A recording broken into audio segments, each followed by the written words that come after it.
के बरोबर, तिनके के बरोबर। आप नरेंद्र मोदी जी की बात पर भरोसा नहीं कर सकते। घोड़े के लात, कौवे के पाद का नरेंद्र मोदी जी के बात कोई ठिकाना नहीं है। वो 10 लाख का सूट, 5 लाख का बूट पहनकर बंदा बोलता 24 घंटा। हवा में एम्स ऐसा बन गया कि लोग वहाँ ऐसा इलाज करा रहा है जहाँ तीनों लोग में कहीं इलाज ही नहीं हो रहा। दूसरे दलों के जो भ्रष्टाचार पर भाइयों बहनों, इनकी जगह जेल में होनी चाहिए। उनकी गोद में बैठकर भाजपा वॉशिंग पाउडर, दूध सी सफेद, ये कमल गट्टे सिसोदिया बीजेपी में 20 विधायकों के साथ आ जाए और राजा हरिश्चंद्र हो जाएगा। भाजपा तो वही है, जैसे एम्स में अस्पताल बना वैसे ही 400 पार हो जाएगा। बंगाल में भी कहा था 200 पार गया पार। झारखंड में देखिए, झारखंड में हरियाणा में साफ, बंगाल में ऊपरा साफ। अब जो चुनाव होने वाले हैं वहाँ इनका होगा मुंडन साफ।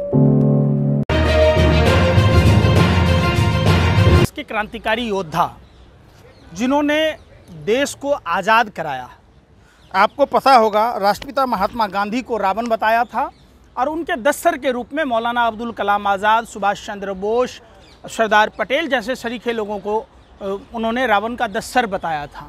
तो ये उन्हीं की नाजायज औलादें हैं। आज अगर वो बता रहे तो कोई इसमें आश्चर्य नहीं होनी चाहिए। गाय को, भैंस को, बकरी को अगर रूखा सूखा घास खिलाएंगे तो वो अमृत जैसा दूध देगा, लेकिन वही अमृत जैसा दूध अगर सांप को पिलाएंगे तो सांप जहर उगलना नहीं छोड़ेगा।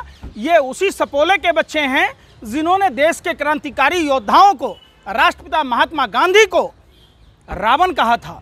ये उन्हीं की नाजायज औलादें हैं, उसी सपोले के बच्चे हैं जो देश के क्रांतिकारी योद्धाओं को रावण का दस्तर बताया था।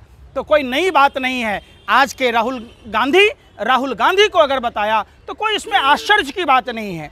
परवरिश का नतीजा है, संस्कार का नतीजा है। ये संस्कारहीन लोगों का महास्वर्ग है भारतीय जनता पार्टी। इन्होंने तो देश की आज़ादी की जब लड़ाई लड़ी जा रही थी, सरदार पटेल और राष्ट्रपिता महात्मा गांधी उसी गुजरात से आते हैं।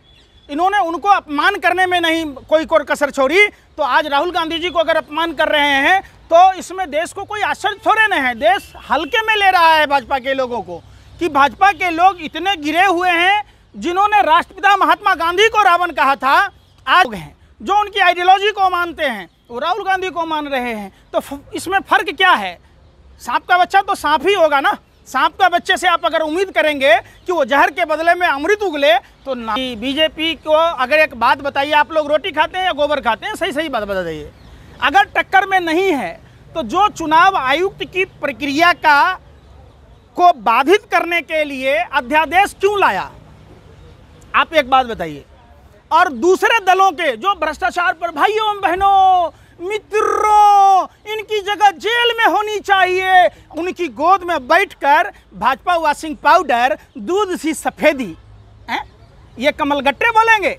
अजीत पवार वित्त मंत्री है, उप मुख्यमंत्री है। हसन मुशर्रफ जो 40 जेल में है। मोदी जी ने हसन मुशर्रफ कहाँ है? अरे भैया क्या खाते हो? मोदी फिविया की बीमारी है। हमने लोगों को देखा रतौंधी होते, दिनौधी होते, आपको तो मोतौंधी हो रखा है। अजीत पवार का भ्रष्टाचार कहाँ है? आज अजीत पवार उप मुख्यमंत्री क्यों बनाया गया अगर भ्रष्टाचारी है तो? आज अगर मनीष सिसोदिया बीजेपी में 20 विधायकों के साथ आ जाए वो राजा हरिश्चंद्र हो जाएगा। भाजपा तो वही है। झूठ बोलने के लिए जिस तरीके से नरेंद्र मोदी को जाना जाता है, ऐसे ही राजा हरिश्चंद्र को सत्य बोलने के लिए जाना जाता है। तिल के बरोबर, तिनके के बरोबर। आप नरेंद्र मोदी जी की बात पर भरोसा नहीं कर सकते। घोड़े के लात का, कौवे के पाद का और नरेंद्र मोदी जी के बात का कोई ठिकाना नहीं है। वो 10 लाख का सूट, 5 लाख का बूट पहनकर बंदा बोलता 24 घंटा झूठ पर झूठ, झूठ पर झूठ। तो झूठ बोलने वाला त्रिलोकी फेकेश्वर, झूठेश्वर, इस तीनों लोक में कहीं भी आप चले जाओ, कहीं का नेता इतना झूठ नहीं बोलता होगा। दरभंगा में एम्स बन गया, हवा में एम्स ऐसा बन गया कि लोग वहाँ ऐसा इलाज करा रहा है जहाँ तीनों लोग में कहीं इलाज। कहा था अमेरिका में जाकर, अरे बेशर्मो, सत्ता के दलालों, हबसियों, कम से कम शर्म करो। अमेरिका में जाकर बोला था क्या? डेली वहाँ IIT बन रहा है, यूनिवर्सिटी बन रहे हैं, IIM बन रहा है। और इनका मंत्री सुभाष सरकार ने कहा 5 साल में एक भी देश में नहीं बन रहा। जिस मनरेगा को ये जीता जाता स्मारक कह रहे थे, उस मनरेगा में 33% बजट में कटौती की गई। 30% ग्रामीण जो डिपेंड थे मनरेगा पर, उनके पास रोजगार के लाले पर रहे। और मनरेगा में मात्र 4% राशि शेष बची है। प्रधानमंत्री जी, ग्रामीण स्तरों में जाकर देखिए, आप अनभक्तों की बातों पर मत आइए, जिनके बाप की चड्डी फटी पड़ी है।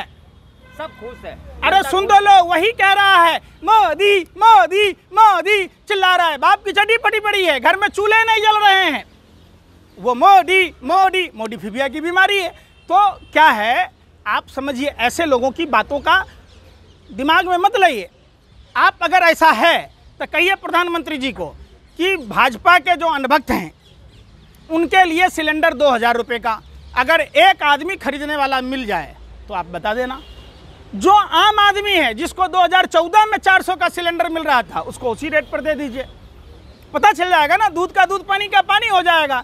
हर पेट्रोल पंप पर बोर्ड लगा दीजिए, और जो पेट्रोल 60 से 70 रुपये लीटर मिल रहा था वही पेट्रोल देना शुरू कीजिए। जो भाजपा के लोग हैं वो अपना 200 में खरीद लें, 500 में खरीद लें, उनको तो फर्क नहीं पड़ता है। देखिए, 3 आदमी को कोई फर्क नहीं पड़ता है। एक जो माँ बाप के होटल में खाता है, चूंकि उनको घर बार के बारे में चिंता नहीं है। दूसरा जो भीख मांग कर खाता है, जैसे नरेंद्र मोदी जी 40 साल भीख मांग कर खाए। तीसरा है जो हराम का खाता है, चोरी बेईमानी डकैती जो करता है, जो घोटाला करता है, उससे कोई फर्क नहीं। हराम के खाने वाले, हराम के खाने वाले सारे नेता प्रतिपक्ष शुभेंदु अधिकारी है, हेमंत बिश्व शर्मा मुख्यमंत्री है, अजीत पवार उप मुख्यमंत्री है, वित्त मंत्री है, हसन मुशर्रफ, जिन जिन लोगों पर इन्होंने आरोप लगाए उनको सत्ता के शिखर पर बिठाया। ये कहते हैं परिवारवाद, क्या जाने बंदर जाने अदरक का स्वाद, रंडवा क्या जाने जो अपनी बीवी को नहीं रखा, घर नहीं बसाया, उससे औलाद की उम्मीद करना है। प्रधानमंत्री, अरे भाई, रंडवा तो रंडवा होता है, महर्षि वशिष्ठ ने कहा। अरे बेशर्मो, ये गाली नहीं है, रंडवा होता है निसंतान। जो आदमी हिंदू धर्म में मांग में सिंदूर भरना कोई दस्तूर नहीं है। 2 चुटकी सिंदूर की कीमत क्या जाने नरेंद्र बाबू, अगर जाने होते। अरे भाई सुन लो, अरे भाई बेशर्मो, मुंह का बवासीर है, खुद ही भौंकते रहोगे तो कैसे काम चलेगा। दूसरे की भी बात सुनो। हिंदू धर्म में मांग में सिंदूर भरना कोई दस्तूर नहीं है, कोई रस्म रिवाज नहीं है। इस बात का प्रतीक है कि उसका पति जब तक जिंदा रहेगा अपनी पत्नी की देखभाल करेगा। नरेंद्र मोदी जी एक जन्म नहीं देख रहे। आज जसोदाबेन जी की स्थिति देख लीजिए। धन्य है वो भारतीय नारी जिन्होंने अपने पति के जिंदा होने के बावजूद, ऐसे निकम्मे पति के होने के बावजूद दूसरी शादी नहीं करी। यह है भारतीय नारी की शक्ति। आपके पापा अगर आपके माँ को छोड़ दिए होते तो आप पत्रकार होते? अगर हर किसी के माँ को उसका बाप छोड़ दिया तो कौन सब्जी बेचेगा, कौन सेना में जाएगा, कौन पुलिस में जाएगा, कौन डॉक्टर बनेगा, कौन इंजीनियर बनेगा। अरे देश के लिए शादी करना जरूरी है और संतानोत्पत्ति करना जरूरी है, तभी देश आपका विकास हो गया। लिफाफा मिला है क्या पापा जी के यहाँ से? बहुत ज्यादा विकास हो गया क्या तुम्हारे में? अरे पत्रकार हो, फिर हम कोस रहे। एक बात बताओ, भारतमाला प्रोजेक्ट में घोटाला नहीं हुआ? एक ही मोबाइल नंबर से लाखों आयुष्मान कार्ड में घोटाला नहीं हुआ? टोल में घोटाला नहीं हो रहे? आप बताओ। जिन किसानों को इन्होंने किसान सम्मान निधि देने की बात की, भाइयों बहनों मित्रों, 2022 में किसानों की आय दुगुनी हो जाएगी। आय दुगुनी होना तो दूर की बात है, लागत चौगुनी हो गई। भाइयों बहनों मित्रों, हर सर पे छत होगा, हर छत में नल होगा, हर नल में जल होगा। जिनके मकान थे जहां झुग्गी वहां मकान, रामलीला मैदान से झूठ बोल रहे थे। हमारा सपना है 75 साल में सबको पक्का मकान मिले, मिल गया, सारी झुग्गियों को तोड़ दिया गया। आप देखो बंगाल के चुनाव में 24 लाख बेघर लोगों को घर दिया। किसने? प्रधानमंत्री ने। हवा में दी, हवा मिठाई की तरह। 2 रुपया में घड़ी लो, साइकिल लो, रेडियो लो, जो भी लो। देखो अभी जुमलों की बरसात मध्य प्रदेश में हो रही है, जुमलों की बरसात राजस्थान में हो रही है, छत्तीसगढ़ में हो रही है। प्रधानमंत्री कहते हम छुट्टी नहीं लेते। अरे भैया, प्रधानमंत्री का काम है पार्टी का प्रचार करना, तो झूठ नहीं तो क्या है? आपके सामने में झूठ का पहाड़ खड़ा है और आप झूठ को समझ नहीं पा रहे। आप कैसे पत्रकार हैं? आप पहले राजा महाराजा भांड रखता था राजा का गुण गाने के लिए, और आज आप खड़े हैं। अच्छा सवाल लीजिए ना, सवाल लीजिए ना। लक्ष्मी देवी को मकान मिला क्या? लक्ष्मी देवी कौन?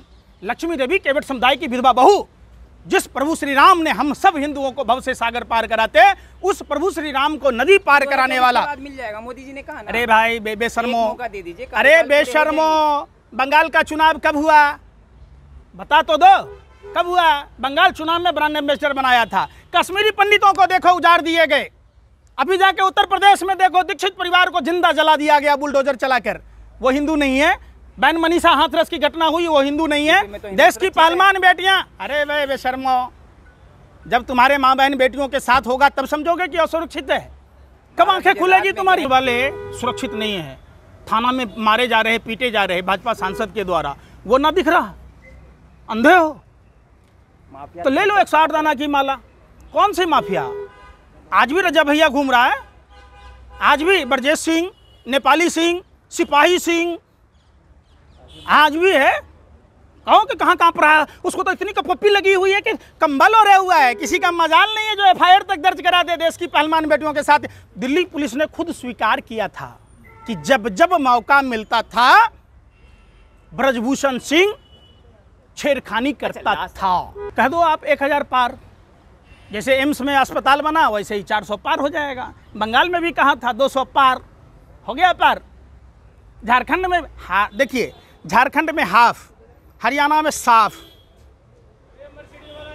बंगाल में सुपरा साफ। अब जो चुनाव होने वाले हैं